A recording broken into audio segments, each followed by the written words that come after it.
Honorable Chief Justice of India, Sri N.V. Ramanna ji, Justice Sri U.U. Lilith जी, देश के कानून मंत्री श्री किरण रिजिजू जी, राज्य मंत्री प्रोफेसर S.P. सिंह बघेल जी, राज्यों के सभी आदरणीय मुख्यमंत्रीगण, lieutenant governors of UTs, honourable जजेस of the Supreme Court of India, chief justice of high courts, distinguished guests, उपस्थित अन्य सभी महानुभाव, देवी और सज्जनों, राज्य के मुख्यमंत्रियों और हाई कोर्ट के मुख्य न्यायाधीशों की ये जॉइंट कॉन्फ्रेंस हमारी संवैधानिक खूबसूरती का सजीव चित्रण है। मुझे खुशी है कि इस अवसर पर मुझे भी आप सबके बीच कुछ पल बिताने का अवसर मिला है। हमारे देश में जहां एक और जुडिशरी की भूमिका संविधान संरक्षक की है, वहीं लेजिस्लेचर नागरिकों की आकांक्षाओं का प्रतिनिधित्व करता है।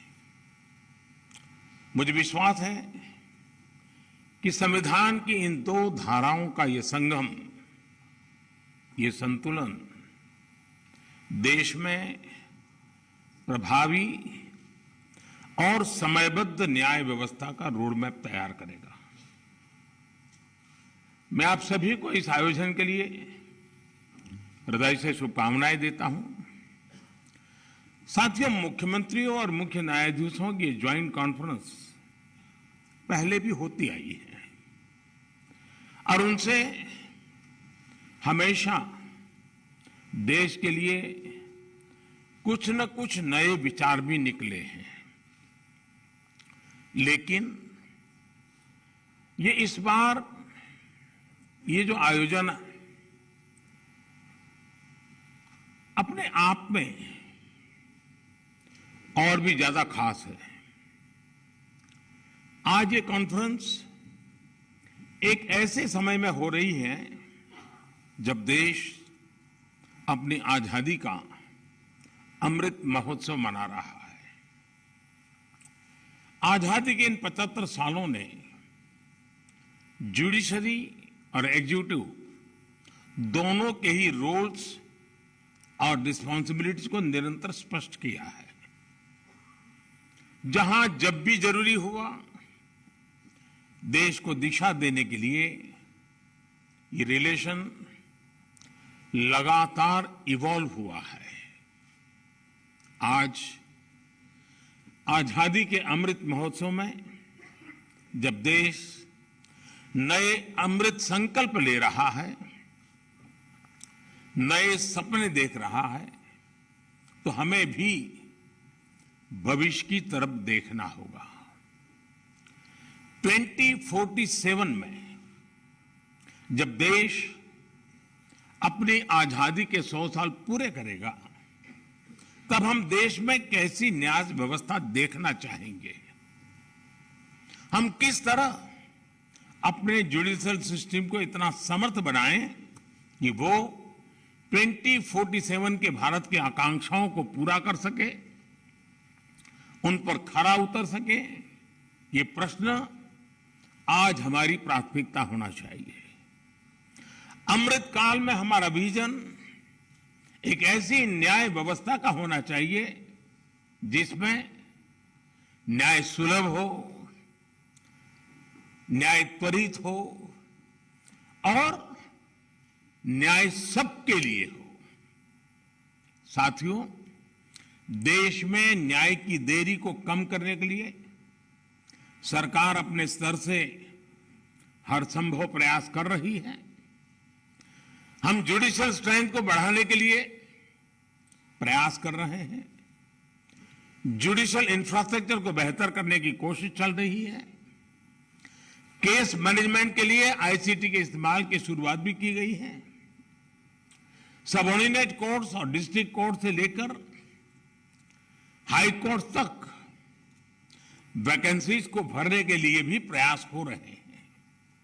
साथ ही जुडिशियल इंफ्रास्ट्रक्चर को मजबूत करने के लिए भी देश में व्यापक काम हो रहा है। इसमें राज्यों की भी बहुत बड़ी भूमिका है।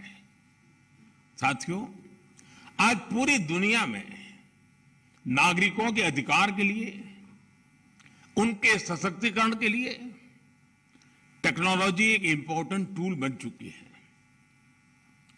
हमारे जुडिशियल सिस्टम में भी टेक्नोलॉजी की संभावनाओं से आप सब परिचित हैं।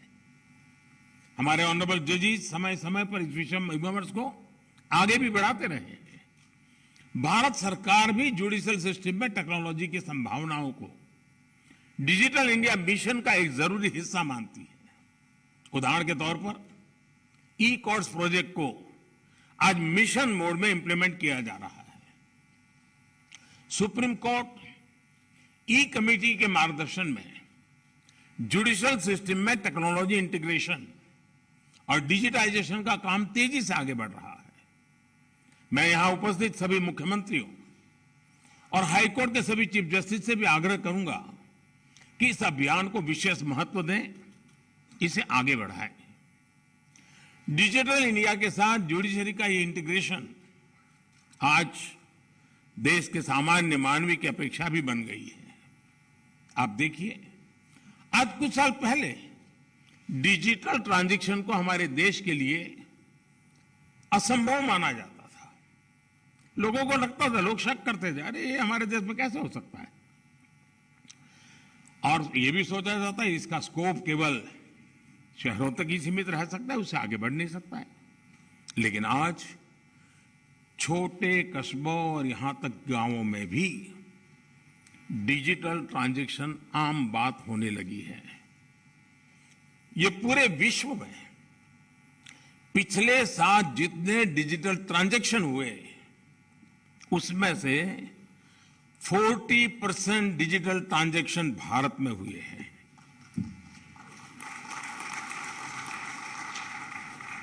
सरकार से जुड़ी वो सेवाएं जिनके लिए पहले नागरिकों को महीनों ऑफिस के चक्कर काटने पड़ते थे, वो अब मोबाइल पर अवेलेबल हो रही है। ऐसे में स्वाभाविक है जिस नागरिक को सेवाएं और सुविधाएं ऑनलाइन उपलब्ध हो रही हैं, वो न्याय के अधिकार को लेकर भी वैसे ही अपेक्षाएं करेगा।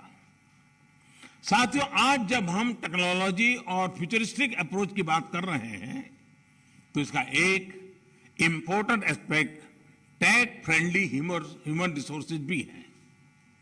टेक्नोलॉजी आज युवाओं के जीवन का स्वाभाविक हिस्सा है। यह हमें सुनिश्चित करना है कि युवाओं की एक्सपर्टाइज, उनकी प्रोफेशनल स्ट्रेंथ कैसे बने। आजकल कई देशों में लॉ यूनिवर्सिटीज में blockchain, electronic discovery, cyber security, robotics, artificial intelligence और बायो एथिक्स जैसे विषय पढ़ाए जा रहे हैं। हमारे देश में भी legal education in international standard के मुताबिक हो, यह हम सबकी जिम्मेदारी है। इसके लिए हमें मिलकर प्रयास करने होंगे। साथियों, हमारे शास्त्रों में कहा गया है, न्यायमूलम सुराज्यम स्यात्, अर्थात किसी भी देश में सुराज का आधार न्याय होता है। इसलिए न्याय जनता से जुड़ा होना चाहिए, जनता की भाषा में होना चाहिए। जब तक न्याय के आधार को सामान्य मानवी नहीं समझता, उसके लिए न्याय और राजकीय आदेश में बहुत फर्क नहीं होता है।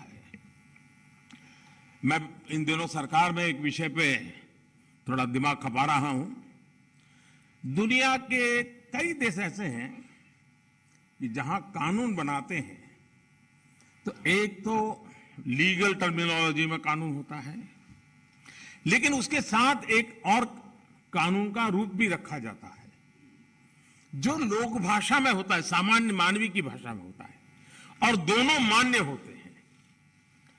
और उसके कारण सामान्य मानवी को कानूनी चीजों को समझने में न्याय के दरवाजे खटखटाने की जरूरत नहीं पड़ती है। हम कोशिश कर रहे हैं कि आने वाले दिनों में हमारे देश में भी कानून एक पूरी तरह लीगल टर्मिनोलॉजी हो, लेकिन साथ साथ वही बात सामान्य व्यक्ति की समझ में आए उस भाषा में, और वो भी दोनों एक साथ असेंबली में या पार्लियामेंट में पारित हो, ताकि आगे चल करके सामान्य मानवी उसके आधार पर अपनी बात रख सकता है। दुनिया के कई देशों में ये परंपरा है। अभी मैंने एक टोली बनाई है, वो उसका अध्ययन कर रही है। साथियों, हमारे देश में आज भी हाई कोर्ट्स और सुप्रीम कोर्ट की सारी कार्यवाही इंग्लिश में होती है, और मुझे अच्छा लगा सीजेआई ने स्वयं ने इस विषय को स्पर्श किया। तो कल अखबारों को पॉजिटिव खबर का अवसर तो मिलेगा अगर उठा ले तो।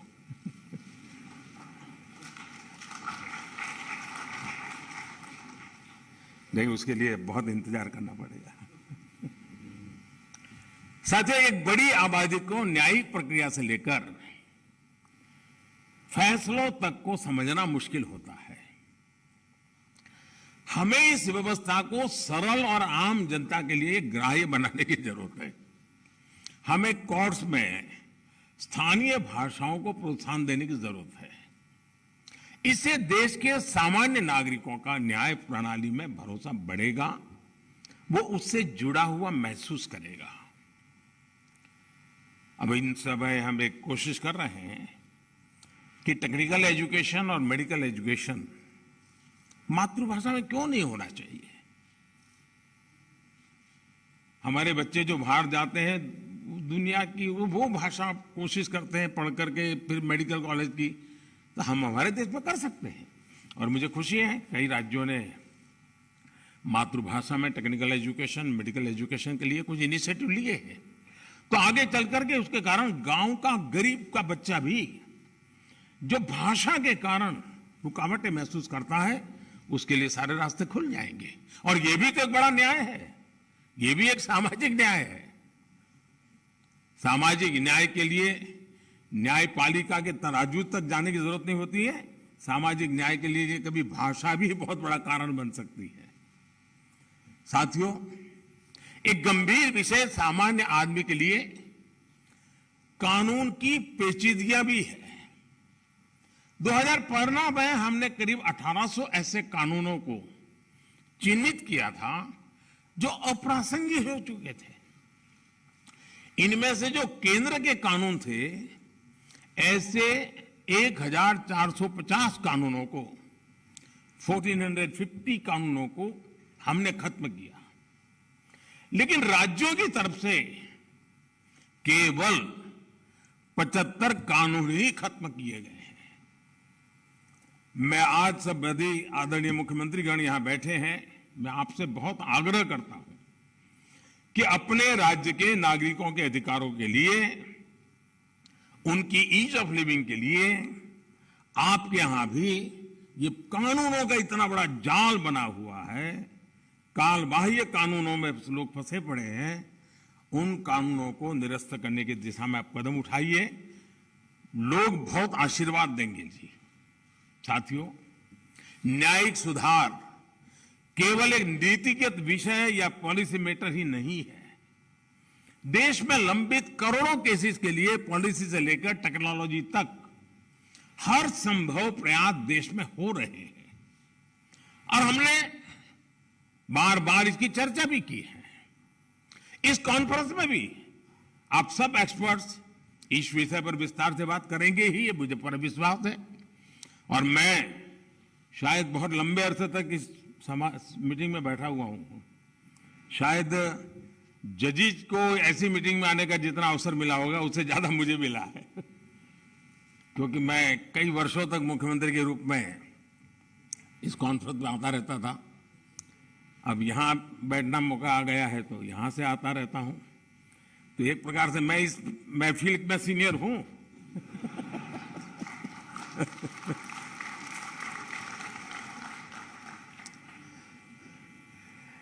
साथियों, इस विषय में जब मैं बात कर रहा था तो मैं मानता हूं कि इन सारे कामों में मानवीय संवेदनाएं जुड़ी हुई है। मानवीय संवेदनाओं को भी हमें केंद्र में रखना ही होगा। आज देश में करीब 3.5 लाख प्रिजनर्स ऐसे हैं जो अंडर ट्रायल है और जेल में है। इनमें से अधिकांश लोग गरीब या सामान्य परिवारों से हैं। हर जिले में डिस्ट्रिक्ट जज की अध्यक्षता में एक कमेटी होती है ताकि इन केसेस की समीक्षा हो सके। जहां संभव हो बेल पर उन्हें रिहा किया जा सके। मैं सभी मुख्यमंत्रियों और हाई कोर्ट के जजेस से अपील करूंगा कि मानवीय उन संवेदनाओं और कानून के आधार पर इन मामलों को भी अगर संभव हो तो प्राथमिकता दी जाए। इसी तरह न्यायालयों में और खासकर स्थानीय स्तर पर लंबित मामलों के समाधान के लिए मध्यस्थता, मीडिएशन भी एक महत्वपूर्ण जरिया है। हमारे समाज में तो मध्यस्थता के जरिए विवादों के समाधान की हजारों साल पुरानी परंपरा है। आपसी सहमति और परस्पर भागीदारी ये न्याय की अपनी एक अलग मानवीय अवधारणा है। अगर हम देखें तो हमारे समाज का वो स्वभाव कहीं ना कहीं अभी भी बना हुआ है। हमने हमारी उन परंपराओं को खोया नहीं है। हमें इस लोकतांत्रिक व्यवस्था को मजबूत बनाने की जरूरत है। और जैसे चीफ साहब ने ललित जी की तारीफ की, मैं भी करना चाहूंगा।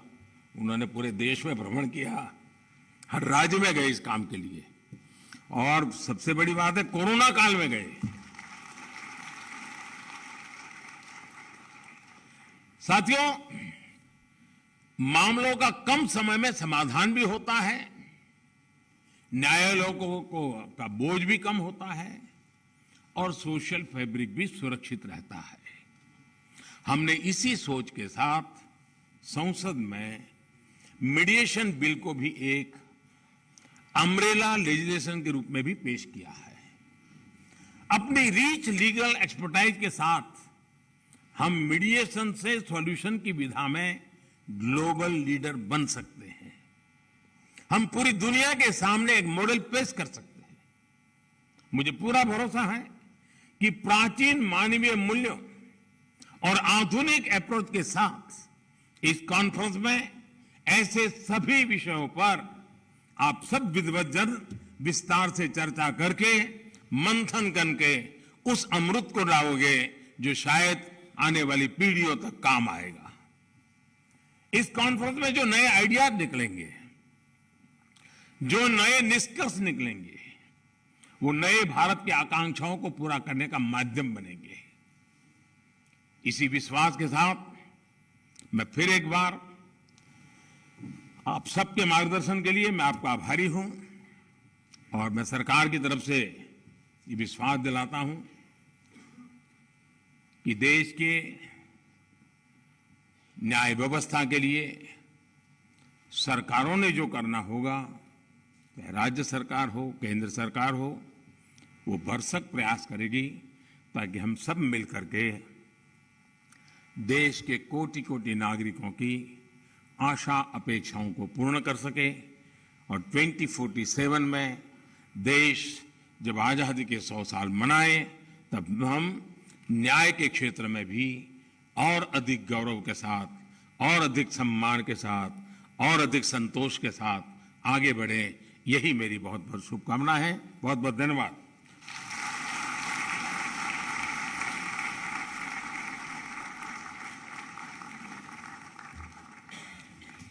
कोटिशः धन्यवाद माननीय प्रधानमंत्री जी आपकी प्रेरणा के लिए। और अब हमारा अनुरोध है माननीय केंद्र Fearless.